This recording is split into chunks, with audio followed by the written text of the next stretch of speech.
আমার উম্মতদের কি হবে? আল্লাহ পাক স্পষ্ট বলেছেন, রাসূল আপনি টেনশন নেন না। দেখেন ভাই আমার দিকে, প্রত্যেকটা উম্মত যারা গুনাহ করার সাথে সাথে আল্লাহ পাক আযাব দিয়ে ধ্বংস করে দিবেন। আপনাকে আমাকে আল্লাহ পাক ধ্বংস করেন না কেন জানেন? আল্লাহ নবীরা করেছেন, আল্লাহ এই উম্মতকে আমি একা রেখে চলে যাচ্ছি, আপনি এমনি ধ্বংস করেন না। আমার আল্লাহ বলেছেন, লা আতরুকু উম্মাতাকা ফারদা, আপনার উম্মতকে একা ছাড়বো না। মরণ হয়ে যাবে, জান্নাতে নেওয়ার আগ পর্যন্ত আমি আমার কুদরতের হাতে তার দায়িত্ব নিয়ে দিলাম।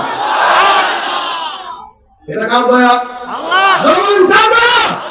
তুমি পারো করতে মোচন অভাব দুঃখী লোকে, তুমি পরম মুক্তিদাতা মালিকে জগতের, তোমার কাছে চাই যে পানা আমরা প্রতিদিন, তোমার দয়ায় পূর্ণ আমার সারা নিশিদিন।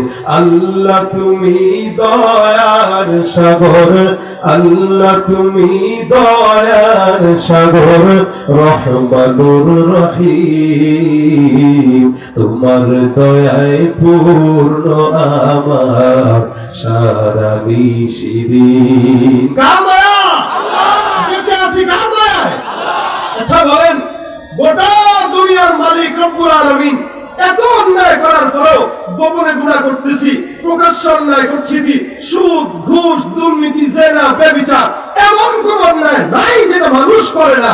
আচ্ছা বলেন, সৃষ্টিকর্তা আল্লাহ পাক রব্বুল আলামিন আপনাকে আমাকে বানানোর পরে এই সমস্ত কিছু জানে কি জানে না? যিনি জানে কিন্তু কিছু বলে। আচ্ছা অন্যায় যদি আপনার বন্ধু করে, আপনি জানার পরে একবার দুইবার তিনবার কয়বার তাকে মাফ করবেন? সর্বোচ্চ 10 বার, এর বেশি করবেন? কিন্তু যেই মালিক এতবার গুনাহ করার পরেও মালিক দয়া করে খাবার সামনে দিয়ে দিচ্ছেন, খা, সেই মালিকের দয়া কি বেশি না কম? মায়ের চেয়ে বেশি না কম? এলাকার মধ্যে চাকরি করেন, মাসের মধ্যে 30 দিন ডিউটি, 10 দিন যদি কেউ চাকরি না করে বেতন বন্ধ, কাটে না? 20 দিন চাকরি করলো, 20 দিনের বেতন দিবে, 10 দিনের বেতন কাটা। আল্লাহ পাক আপনাকে আমাকে একটা দায়িত্ব দিয়েছেন নাই? নামাজ পড়বা, রোজা রাখবা, হজ করবা, যাকাত দিবা, মানুষের সঙ্গে ভালো ব্যবহার করবা। যে তোমার সঙ্গে, নবী বলেন যে তোমার সঙ্গে খারাপ আচরণ করে তার সঙ্গে তুমি ভালো আচরণ করো। কেউ যদি তোমাকে আঘাত দেয় তার জন্য তুমি হেদায়েতের দোয়া করো। এটাই ইসলাম, ঠিক কিনা? এই মুসলমান এত কিছু আল্লাহ নবী আল্লাহ পাক আদেশ দিয়েছেন, এরপরও আমরা মানি না, নামাজও ঠিক মতো করি না। আমার মাওলা যদি চাইতো, এই বান্দা তোরে আমি চাকরি দিলাম, ঠিক মতো চাকরি না করার কারণে সকালবেলা খাবারটা বন্ধ করে দিলাম, দুপুরে নামাজ না পড়ার কারণে দুপুরের খাবার বন্ধ, রাতের নামাজ না পড়ার কারণে রাতের খাবারও বন্ধ। মাওলা যদি চাইতো খাবার বন্ধ করতে পারতেন কি পারতেন না? কত দয়া করলে, এত অন্যায় করার পরেও সুন্দর সুন্দর খাবার আপনার আমার জন্য রিজিক দিয়েই যাচ্ছে, 1 সেকেন্ডের জন্য রিজিক বন্ধ করে না। এই যে নিঃশ্বাস নিতেছেন, একবার যদি আল্লাহ পাক বন্ধ করায় দিতেন বাঁচতে পারতাম। এই হাওয়া দিচ্ছেন, বন্ধ করে দিয়ে বাঁচতে পারতাম। আল্লাহ পাক রব্বুল আলামিন 24 ঘন্টা পানির সরবরাহ করতেছেন, আসতেছে কোত্থেকে? পানি মাটির নিচ থেকে আসতেছে। যদি একটা দিনের জন্য আপনাদের এই এলাকায় পানি বন্ধ হয়ে যেত, বলেন তো বাথরুম করতে করতে এলাকা তো সব নাপাক করে দিতেন, পানি পাইতেন কোথায়? আচ্ছা বলেন তো, কথা যে বলি জবান দিয়া, এমন যদি হইতো প্রত্যেকটা কথা 1 মিনিটের 10 টাকা আল্লাহ পাকের তরফ থেকে যদি বলা হতো, বান্দা কথা যত বেশি বলবি তত ট্যাক্স বেশি দিবি, কি বলেন ঠিক না? তাহলে কি এত কথা কইতে মানুষ? আল্লাহ পাক সবকিছু যেটা দামি ওটা ফ্রি করে দিয়েছেন, সুবহানাল্লাহ। বাতাস এটা দামি না, এটা ফ্রি না, টাকা লাগে? কথা কয় না, ফ্রি না। আল্লাহ পাক যেটাকে যত গুরুত্বপূর্ণ, আল্লাহ জানে এই গুরুত্বপূর্ণ জিনিস বান্দা টাকা দিয়ে কিনতে পারবে না, এটা ফ্রি সার্ভিস দেওয়া লাগবে। হাওয়াটা ফ্রি, আগুন টাকা লাগে না, ফ্রি। আপনারা গ্যাস কিনেন, গ্যাস, আগুনটা দিচ্ছেন কে? গ্যাস আনলেন, যদি না জ্বালানোর পরে না জ্বলতো কি করতেন বলেন? আগুন আল্লাহ পাক ফ্রি দিয়ে দিচ্ছেন, মাটি ফ্রি দিয়ে দিচ্ছেন। এই যে এখানে বসলেন, জমিন, এই জমিনের মালিক একজন, ঠিক আছে, কিন্তু এই বাঁশগুলো যখন গাড়তেছেন, জমিন যদি বলতো একটা বাঁশ গাড়বা 1000 টাকা দিবা, কি বলেন? জমিন কথা বলতে পারে? এক সময় তো বলবে, কি বলেন? এক সময় তো বলবে।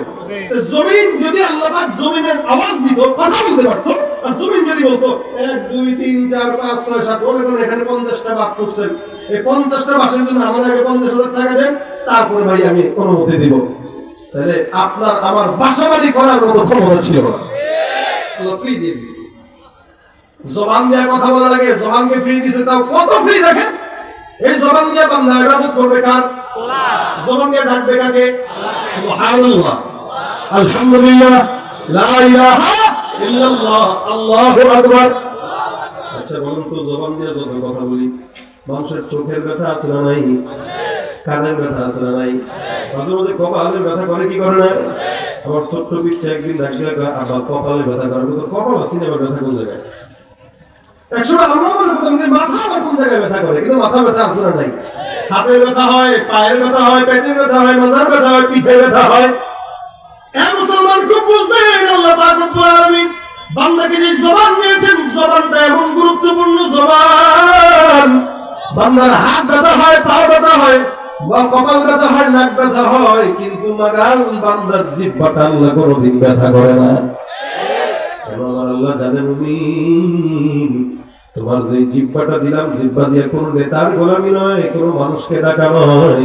তুমি তোমার জিহ্বা দিয়ে 24 ঘন্টা বলবা আল্লাহ আল্লাহ আল্লাহ আল্লাহ আল্লাহ আল্লাহ আল্লাহ আল্লাহ আল্লাহ আল্লাহ আল্লাহ আল্লাহ আল্লাহ আল্লাহ আল্লাহ আল্লাহ, লা ইলাহা ইল্লাল্লাহ মুহাম্মাদুর রাসূলুল্লাহ। এই কথা শুনে কে? কথা শুনে কে? বন্ধু কে? তোমার ডাকলে আল্লাহ কোনদিন রাগ করছে? আচ্ছা মার সামনে যা বলেন তো আম্মা, মা বলবে কি? আবার সুন্দর করে বলবেন ও আম্মা, মা বলবে বলো, আবার বললেন মা গো, বল ও আম্মা, বলে কি? 10 বার ডাকলেন, মা কিছুক্ষণ পরে বলবে চুপ থাক, কাজ করতেছি, ডিস্টার্ব করিস না, কি বলবে কি? আমার বাবার কাছে যাই, আব্বা গো, বলে কি আব্বা? ও আব্বা, বলে বল আব্বা গো, বলে কি বল আব্বা গো, কি রে বাবা, কিছু বলবি না? আব্বা এমনি ডাকি, তো বারবার বাবাকে ডাকছে, বাবাও বেজার হয়, মাও কি হয়? আচ্ছা বলেন তো, আদম পয়গম্বর ডাকছে কাকে? মুসা নবী ডাকছে কাকে? ঈসা নবী ডাকছে কাকে? জাকারিয়া ডাকছে কাকে? ইউসুফ ডাকছে কাকে? নূহ ডাকছে কাকে? মুহাম্মদুর রাসূলুল্লাহ কাকে ডাকছেন? সাহাবায়ে কেরাম ডাকছে কাকে? আমরাও ডাকি কাকে? এই কিয়ামত পর্যন্ত চলবে আল্লাহ। কোনদিন তো এমন হয় নাই আমার আল্লাহ আসমান থেকে বলে বান্দা আর ডাকিস না, বেজাল লাগে। আমার আল্লাহ ডাক দেয়া বলে ফাযকুরুনি আযকুরুকুম ফাযকুরুনি আযকুরুকুম, বান্দা আমাকে তুমি ডাকো, তারপরে আমি আল্লাহ তোমাকে ডাকবো। সুবহানাল্লাহ।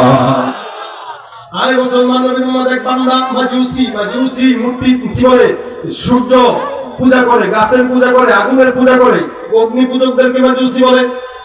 এই অগ্নি পূজক একদিন ডাক দিয়া আগুনের সামনে নিয়ে সুন্দর করে বলতেছে, বারবার খালি একটাই আওয়াজ, সনম সনম সনম সনম, বারবার ডাক দেয়, কিন্তু ওখান থেকে কোনো আওয়াজ আসে না।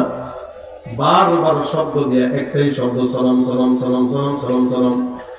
যার পূজা করে তাকে ডাকতে হয়, কিন্তু কথা শোনে না। লা ইয়াদুররু ওয়ালা ইয়ানফা ওয়ালা ইয়ানতিকু ওয়ালা ইয়াকুল, এরা খাইতেও জানে না, পড়তেও জানে না, এমন অবস্থায় বারবার ডাকে। আমার আল্লাহ পাক রব্বুল আলামিন দেখে কি দেখে না? এ ভাইরা আমার 80 বছর হয়ে গেল, এই অগ্নি পূজক বারবার আগুনকে সামনে নিয়ে বলে সালাম, কারণ তার কাছে অগ্নি পূজা, তার কাছে আগুনটাই তার রব। অথচ আগুনটাকেও বানাইছেন কে? বলে আল্লাহ।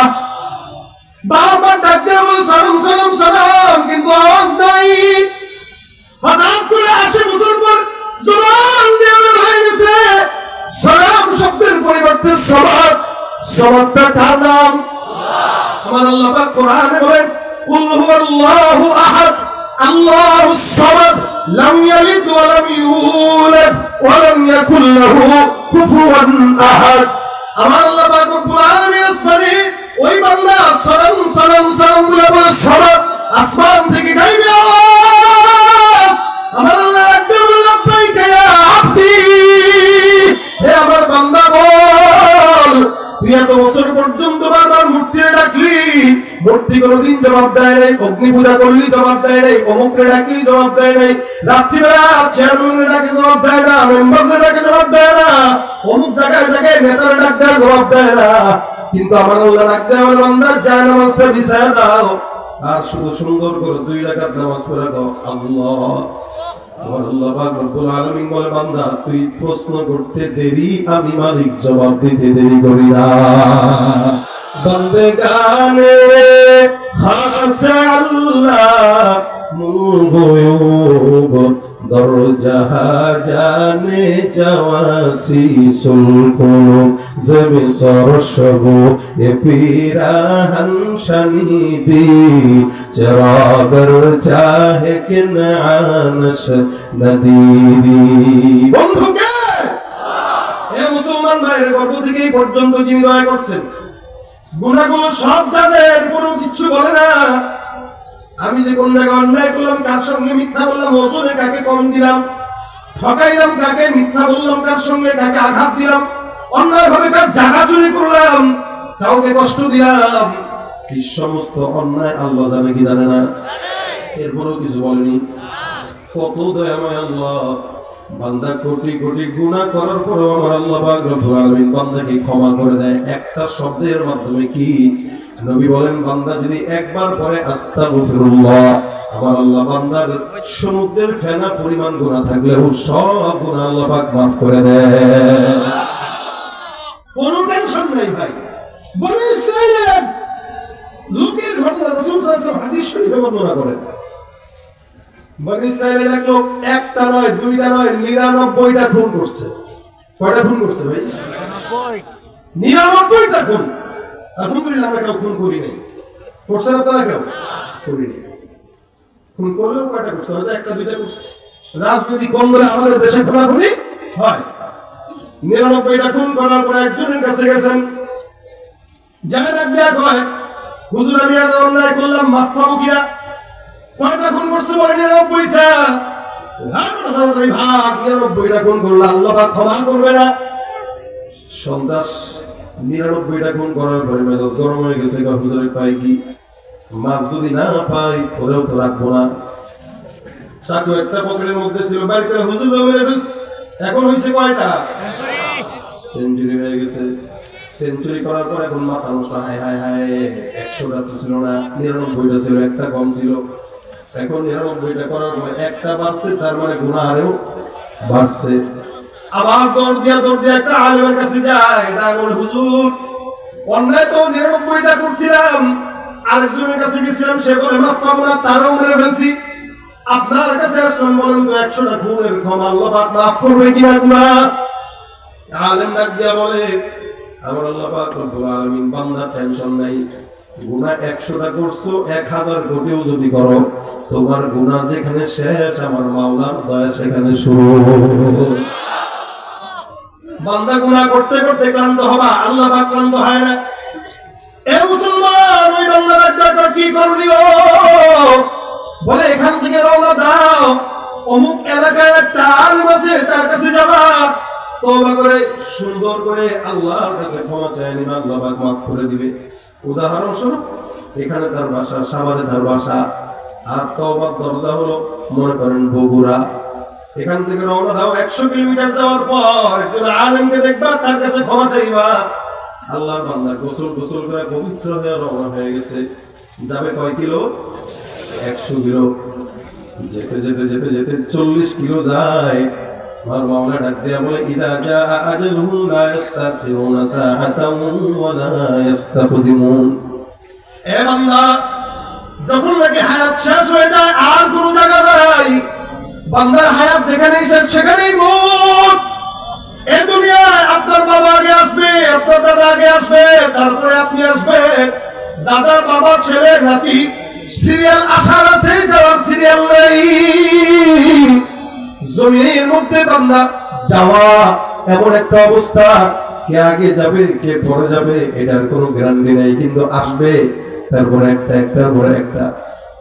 এই বান্দারা রওনা হয়ে গেছে, যেতে যেতে 40 কিলোমিটার যাওয়ার পর আল্লাহ পাক হায়াত শেষ করে দিয়েছে। মওত হয়ে গেল। এখন আর ফেরেশতারা টেনশনে পড়ে গেছে। জান্নাতের ফেরেশতা ডাক দেয়া বলে, মালিক এই বান্দা গুনাহগার, বান্দাকে জান্নাতে নিব নাকি জাহান্নামে নিব? জাহান্নামের ফেরেশতা আছে, জান্নাতের ফেরেশতা আছে। জান্নাতের ফেরেশতা ডাক দেয়া বলে, বান্দা জান্নাতি, কারণ বান্দা অন্যায় 100টা করলেও তওবার জন্য দৌড় দিছিল। হায়াত যদি থাকতো বান্দা আল্লাহর কাছে কি চাইতো? মাফ চাইতো। হায়াত নাই, এই কারণে মাফও চাইতে পারে নাই। আবার জাহান্নামের ফেরেশতারা ডাক দেয়া বলে, মালিক এই বান্দাটা গুনাহ করছে 100টা, সুতরাং বান্দার তওবা ছাড়া বান্দা কোনোদিন জান্নাতে যেতে পারবে না, বান্দার জন্য জাহান্নাম। দুই দলের মাঝখানে ঝগড়া লেগে গেছে। জান্নাতের ফেরেশতা কয় জান্নাতে যাও, জাহান্নামের ফেরেশতা কয় যাও জাহান্নামে।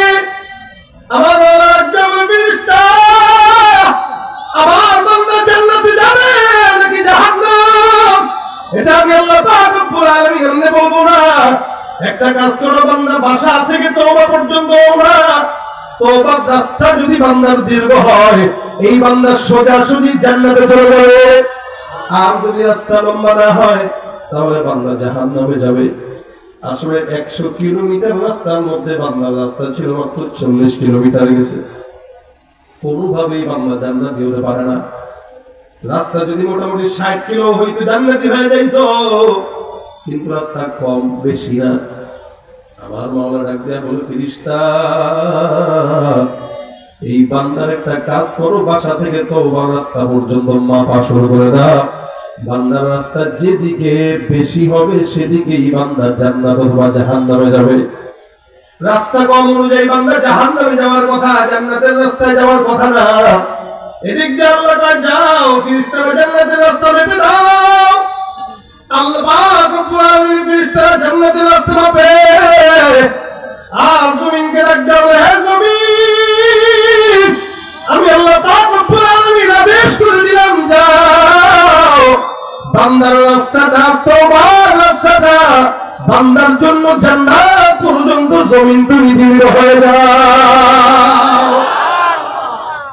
বলেন তো আল্লাহ পাক বান্দাকে মাফ করার ইচ্ছা আছে না নাই? বনি ইসরাইল জামানার নবীর উম্মত 100টা খুন করার পরে যদি আল্লাহ এই ইস্যু দ্বারা করে বান্দার মাফ করতে চায়, আপনি আমি মুহাম্মদুর রাসূলুল্লাহ সাল্লাল্লাহু আলাইহি ওয়াসাল্লামের উম্মত হইয়া জান্নাত যদি না পাই, কবল গোরা আর কেউ হতে পারে না।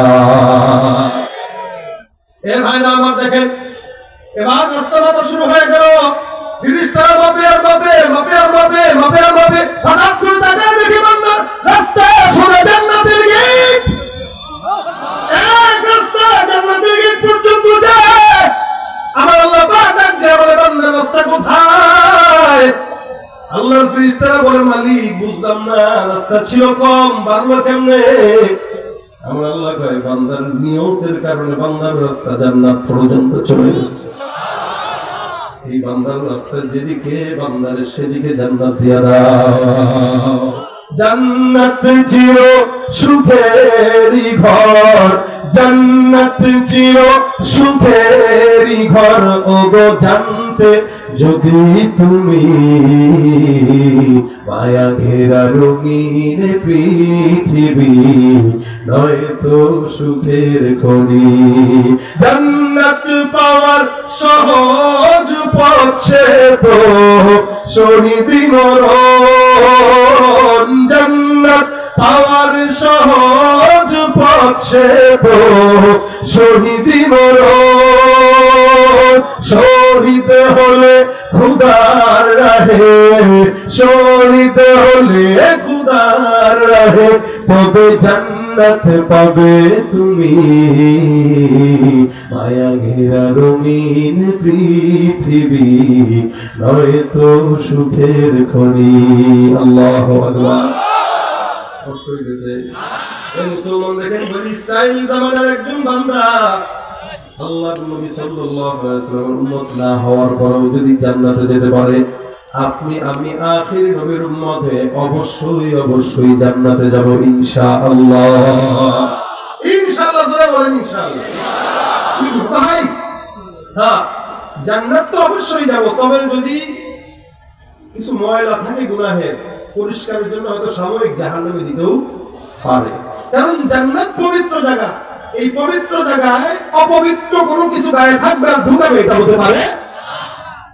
এই জন্য ভাইরা আমার, আল্লাহ পাক বলেন ওয়াস্তাগফিরু রাব্বাকুম সুম্মা তুবু ইলাইহি, তোমরা ইস্তিগফার করো তোমাদের রবের কাছে, তারপরে তাওবা করো।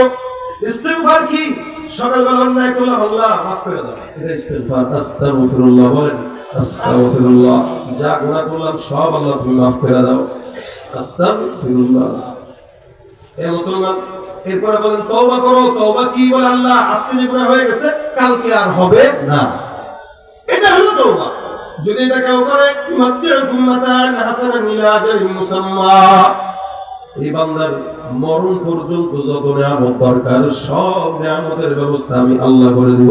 সুবহানাল্লাহ। ভাই আল্লাহ পাক আপনার আমার দায়িত্ব নিয়ে নিছেন, টেনশনের কোনো কারণ নেই। যতটুকু রিজিক আপনার প্রাপ্য অতটুকুই পাবেন, বেশি পাবেন না। তবে অতটুকুর মধ্যে ইস্তিগফারের কারণে আল্লাহ পাক বরকত দিয়া ওইটাকেই 10 গুণ বাড়ায় দিবেন। আচ্ছা, ব্যবসায় টাকা দেন 10 লাখ, বেশি তো দেন না, দিছেন 10 লাখ, ফেরত তো 10 লাখই আসার কথা, বাড়তি আসা গেল, এটা বরকত। এটাই হলো ব্যবসার বরকত। আল্লাহ পাকের কাছে হায়াত চাইছি, হায়াত যতটুকু আছে অতটুকুই থাকবে, কিন্তু গুনাহমুক্ত হায়াতের কারণে ওই হায়াতের মধ্যে আল্লাহ পাক বরকত দিবেন 14 গুণ বেশি, 70 গুণ বেশি, সুবহানাল্লাহ, 700 গুণ পর্যন্ত বাড়ায় দিবেন। ভাইরা আমার, দেখেন হাসান আল বসরি রাহমাতুল্লাহ আলাইহি অনেক বড় একজন বুজুর্গ ছিলেন। ওনার কাছে এক লোক আসছে, ইস্তিগফারের যে কি ফায়দা, খালি এতটুকু বুঝেন। আজকের মাহফিলে এই পর্যন্ত বসলেন, সব আলোচনা ভুলে গেল, এটা যদি আসা পর্যন্ত নেন ইনশাআল্লাহ আপনাদের কামিয়াবি এই জায়গায়। হাসান বসরি বসে রয়েছেন, একটা লোক এসে হুজুর আমি এমন কোন গুনাহ নাই যেটা করি নাই, মানে একটা আমল শিখাই দেন যে আমলের কারণে সব গুনাহ শেষ হয়ে যাবে। হাসান বসরি কয় যাও ইস্তিগফার করো। কি পড়ো? কথা বলে না কি? যারা বলেন কি পড়তে বলছে? বলেন আস্তাগফিরুল্লাহ, আস্তাগফিরুল্লাহ। এতটুকু এতটুকু হাসান বসরি কয় ইস্তিগফার করো, ঠিক আছে গেল। আবার দ্বিতীয় আরেক দল আসছে, আসার পরে কয় হুজুর আমাদের এলাকায় আসমান থেকে বৃষ্টি হয় না, এমন কোন আমল শিখায় দেন যে আমলের কারণে আল্লাহ পাক আসমান থেকে বৃষ্টি দিবে। হাসান বসরি কয় যাও বেশি বেশি ইস্তিগফার করো, সুবহানাল্লাহ। প্রথম জন আসছে তাকে কি দিল? ইস্তিগফার। দ্বিতীয় জন আসছে তাকে কি দিল? তৃতীয় জন আসছে হুজুর আমার সম্পদ নাই, ব্যবসায় বরকত নাই, একটা আমল শিখায় দেন যে আমলে ব্যবসায় বরকত হবে, যাও ইস্তিগফার করো। আরেকজন এসে কয় হুজুর আমার সন্তান নাই, বলে যাও বেশি বেশি ইস্তিগফার। আরেকজন এসে কয় হুজুর বিপদে আছি, মুসিবতে আছি, মামলা মুকদ্দমা আছি, যাও ইস্তিগফার। সবাই একটাই আমল কি? কাছ থেকে কয়েকটা ডাক দেয় হুজুর মোরার আমল পারে না, যার কারণে বারবার একটা আমলই দেয়, একটা আমলই দেয়। হাসান বসরি বলেন খবরদার মনে রাখবা, আমি যে আমলটা দিয়েছি এটা আমার দেয়া আমল না, এটা আমার মাওলার দেওয়া আমল। কোরআনে বান্দাকে জানিয়ে দিয়েছেন, সুবহানাল্লাহ। আমার আল্লাহ ডাক দেয়া বলেন ফাকুল তুস্তাগফিরু রাব্বাকুম ইন্নাহু কানা গফফারা ইউরসিলিস সামাআ আলাইকুম মিদরারা ওয়া ইউমদিদকুম বিআমওয়ালিন ওয়া বানিনা ওয়া ইয়াজআল লাকুম জান্নাত ওয়া ইয়াজআল লাকুম আনহারা। এক নম্বরে কেউ যদি গুনাহ করে সারা জিন্দেগি আর খালি ইস্তিগফার করে, আল্লাহ পাক তার সব গুনাহ মাফ করে দিবেন। দুই নম্বরে যে ব্যক্তি বৃষ্টির জন্য আসছে, আল্লাহ পাক বলেন ইউরসিলিস সামাআ আলাইকুম মিদরারা, কেউ যদি আসমান থেকে বৃষ্টি না পায় আর যদি ইস্তিগফার তেলাওয়াত করে, বেশি বেশি পাঠ করে, আমি তার জন্য আসমান থেকে বৃষ্টির ব্যবস্থা করে দেব। তিন নম্বর, কেউ যদি সম্পদ না থাকে, দোকানে বরকত নাই, ব্যবসা বাণিজ্যে বরকত নাই, ভাই দোকানে বসে বসে পড়েন আস্তাগফিরুল্লাহ, আস্তাগফিরুল্লাহ, আস্তাগফিরুল্লাহ, আস্তাগফিরুল্লাহ, ইনশাআল্লাহ দোকানে আল্লাহ পাক বরকত দান করবেন। আয়ুমদিদকুম বিআমওয়াল ওয়া বানিন, সন্তান নাই, 10 বছর হয়ে গেছে বিয়ে করলো, বিবির সঙ্গে সম্পর্ক ভালো না, সন্তান না হওয়ার কারণে আল্লাহ পাক বলেন ইস্তিগফার করো, আমি আল্লাহ তোমার সন্তানের মধ্যে বরকত দান করে দিব। ফসলের মধ্যে খেতে হয় না, ফসল হয় না, বরকত হয় না। আল্লাহ বলেন ইস্তেগফার করো, বরকত দিব। নবী বলেন মান লাজিমাল ইস্তিগফার জাআলাল্লাহু লাহু মিন কুল্লি হাম্মিন ফারাজা ওয়া মিন কুল্লি যিকিন মাখরাজা ওয়া রাযাকাহু মিন হাইতু লা ইয়াহতাসিব। কেউ যদি তার জবানে ইস্তিগফার উঠায় নেয়, যত প্রকার অকল্যাণ, বিপদ, মুসিবত, পেরেশানি, সব পেরেশানি থেকে দূর করবেন কে? আর রিজিক এমন জায়গা থেকে দিবে আপনি কল্পনাও করতে পারবেন না। ভাই দেনে বলা একজন কে? আল্লাহ। কোন নেতা দিতে পারে? কোন মানুষ দিতে পারে? আমরা এই 16-17 বছর নয়, দেশের স্বাধীনতা থেকে এই পর্যন্ত যত নেতা দেখছি দেয় নাই, নিছে। আমাদেরকে দেয় নাই, আমাদেরকে জীবনেও তারা দেয় নাই। আমাদের রাস্তা পাকা করে দিয়েছে, কিন্তু রাস্তা পাকা করা বাবদ আমাদের জনগণের টাকা নিয়েছে 10 কোটি, আমাদেরকে দিয়েছে 1 কোটির রাস্তা। আমাদের পকেট থেকে তারা টাকা নিয়ে আমাদের মাথায় কাঁঠাল ভেঙে তারা চুরি করে পাসপোর্ট ডাবল করে ভাড়া খেয়ে পালিয়ে গিয়েছে, আমাদেরকে দেয় নাই। সুতরাং ভাই আমার, এরা আমাদের বন্ধু না, এরা কখনোই আমাদের বন্ধু না। যারা আমাদেরকে রেখে আমাদেরকে বিপদে ফেলে চলে যায়, যারা আমাদের টাকা দিয়ে বড়লোক হয়, এরা কখনোই আমাদের বন্ধু। বরং বন্ধু তো সে যে আমাদেরকে নেয় না, আমাদেরকে দেয়। সবার কাছে চাইলে বেজার হয়, আল্লাহর কাছে চাইলে আল্লাহ বেজার হয় না, বরং খুশি হয়। না চাইলেই বেজার হয়। রাসূল বলেন কেউ যদি আল্লাহকে না ডাকে, আল্লাহ পাক রব্বুল আলামিন তার উপরে ইয়াগদাব আলাইহি, রাগান্বিত হয়। কেউ যদি আল্লাহকে না ডাকে, আল্লাহ তার উপর রাগ করে।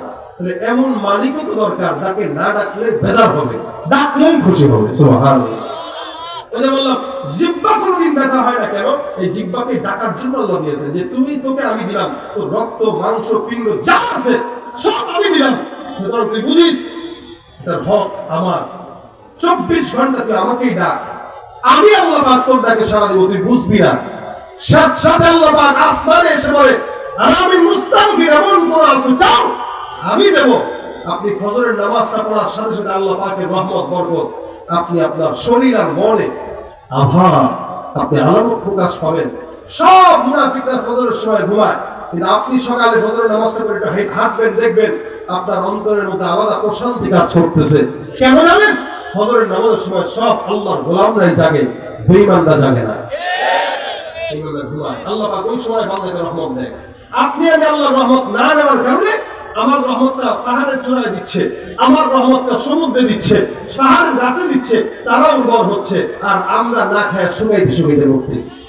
কারণ আমাদের বরকত আমরা নিতে পারি না। এজন্য জবান দিয়ে যতক্ষণ হায়াত আছে, যতদিন হায়াত আছে, জিকির একটা উঠান, ইস্তেগফার।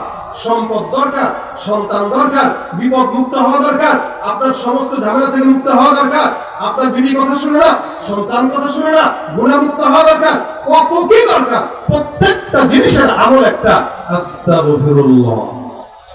আজকে এই মাহফিল থেকে 10 জন যদি নিয়ত করে যান যে আমি ইস্তেগফারের আমল আজকে থেকে করব, আজকে থেকে করব, ইনশাআল্লাহ আল্লাহ তাকে সবকিছু দিবেন।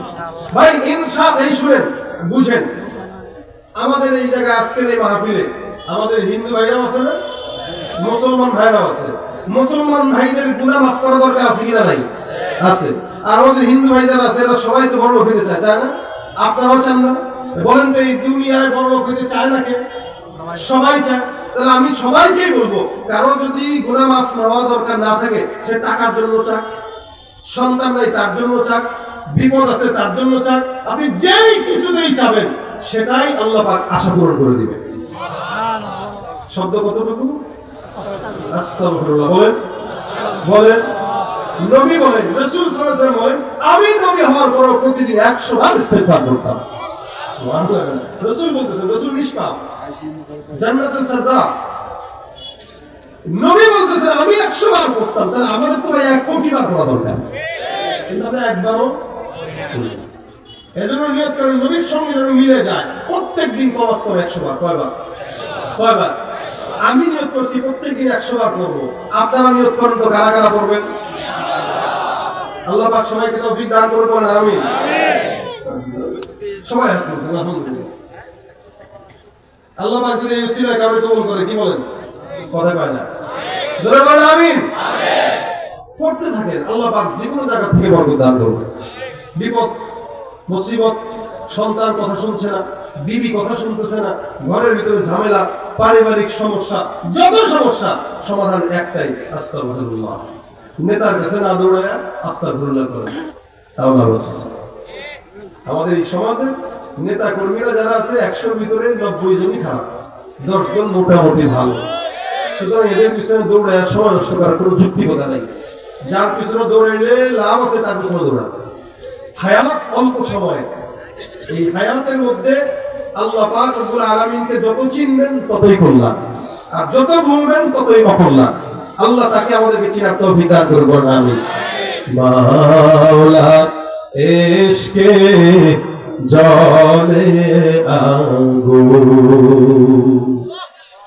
নিভাইলে যে নিভে না, পুরে পুরে ছাই হইল এই যে পাগলের সিনা, পুরে পুরে ছাই হইল এই যে পাগলের সিনা। ধরা দিয়ে দাও না ধরা,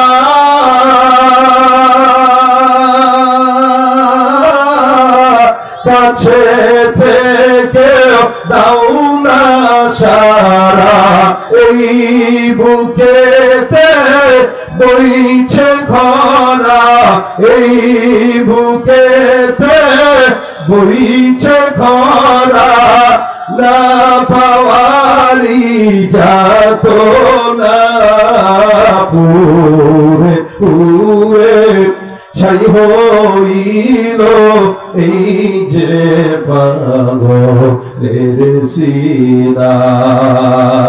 মাওলা তোমায় ভালো বেশে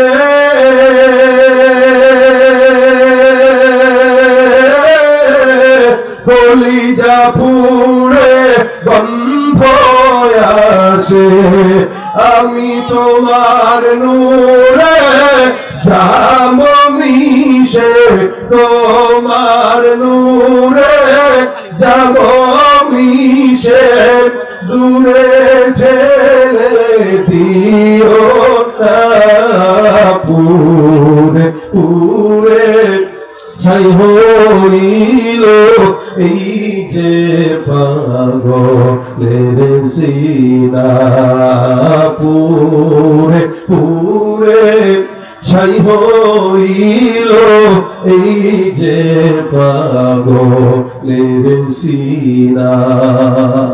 আল্লাহর প্রেম সবার হৃদয় ঢুকায় দেয়, জোরে জোরে আমিন। বাসা পর্যন্ত কি নিব বলেন সবাই? নিজেরা পড়বেন, বিবিকে পড়াবেন, সন্তানকে পড়াবেন, যা দরকার চাবেন ইনশাআল্লাহ দিবেন কে? আল্লাহ। আমাদের সৃষ্টিকর্তা আল্লাহ, আমাদের পালনকর্তা আল্লাহ, আমাদের দেখনেওয়ালা আল্লাহ, খাওয়ানোওয়ালা আল্লাহ। যা কিছু দরকার চাবো আল্লাহ কাছে। আল্লাহ পাক তার গোলামি করে আমাদেরকে জমিন থেকে বিদায় হওয়ার তৌফিক দান করুন, বলেন আমিন। সকলে পড়েন তো আস্তাগফিরুল্লাহ রাব্বি মিন কুল্লি যামবিন ওয়া আতুবু ইলাইহি, আস্তাগফিরুল্লাহ রাব্বি মিন কুল্লি যামবিন ওয়া আতুবু ইলাইহি। এতটুকু শব্দ যতটুকু জানেন, দোকানে বসে আছেন, কোথাও যাচ্ছেন, আপনার কাজ আছে, গাড়ি চালাইতেছেন, অফিস আদালতে বসে আছেন, হাতের কাজ আছে, পায়ের কাজ আছে, জবানের কোনো কাজ নাই। জবানের কাজ রাখবো একটাই, আস্তাগফিরুল্লাহ আস্তাগফিরুল্লাহ। গীবত, শিকায়েত, পরনিন্দা, প্রতিহিংসা, মানুষের সঙ্গে শত্রুতা সব বাদ দিয়ে যখন সময় হয় ইস্তিগফার। আল্লাহ পাক আমাদের পড়ার তৌফিক দান করুন। আর এই কাফেলার ভাইদের জন্য দোয়া করবেন, যারা আজকের সুন্দর একটি আয়োজন উপহার দিয়েছে। ওনাদের একটা চিন্তা আছে, এখানে একটা ওনাদের জন্য নিজস্ব যারা একটা কবরস্থান, একটা মসজিদ, একটা মাঠ, একটা মাদ্রাসা ইনারা করবে। আমাদের আজকের সম্মানিত সভাপতি সাহেব, ওনার বাবা আমি শুনলাম অনেক দানবীর ছিলেন, অনেক ভালো মানুষ ছিলেন। আল্লাহ ওনার বাবাকে জান্নাতুল ফিরদাউস দান করুন, ওনাকে আল্লাহ নেক হায়াতের সাথে সুস্থতার হায়াত দান করুন। সকলে বলেন আমিন। যে এই নিয়োগটা ওনারা করছেন, এই সৎ নিয়োগটাকে আল্লাহ পাক কবুল করুন। সকলে বলেন আমিন। আল্লাহুম্মা সাল্লি আলা সাইয়্যিদিনা ওয়া নাবিয়িনা ওয়া শাফিঈনা ওয়া হাবিবিনা